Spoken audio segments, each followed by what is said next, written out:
Hello साथीहरू, सबैजना सन्चै हुनुहुन्छ? म फेरि पनि आज तपाईँहरूको अगाडि आएँ। धेरै पछि आएँ फेरि म पनि है। बनाउँछु भन्छु डेली, फेरि बनाउनै कस्तो लाग्छ कि आज चाहिँ म मेरो अलिअलि हल्का घरमा भएको फुलहरूको भिडियो लिएर आएको छु होइन। आज कति दिनपछि, 2-3 दिनपछि, धेरै दिनपछि त होइन, 2-3 दिनपछि काम लागेको छ टल्ल। अनि फुलको गोडमेल गरेर अनि को हुनुहुन्छ कि म जस्तो फुलहरू फुल्यो भने चाहिँ होइन, बिहान जुरुक्क उठेर पनि त्यही हेर्न मन लाग्छ। दिउँसो पनि खाना खाएपछि होइन, दिउँसो पनि त्यही गरेर हेरिराख्न मन लाग्छ कि ओहो आज हिजो एउटा कोपिला छ भने पनि भोलि कतिखेर यो कस्तो फुल्ने होला, कतिखेर फुल्ने होला, यो फुल्दा कस्तो देखिने होला जस्तो दङ्ग लाग्छ कि फुलहरू हेरेर चाहिँ।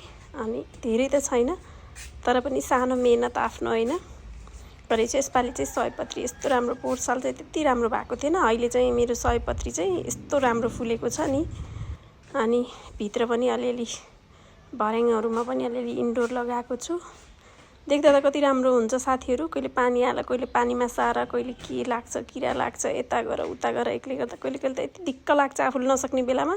फेरि यो फुलहरू राम्रो भएको बेलामा हेर्दा यति आनन्द आउँछ नि, यति आनन्द आउँछ नि, अरू केही चाहिँदैन। मेरो त दिनभरि अब यसरी नै हुन्छ कि साथीहरू, टाइम पास।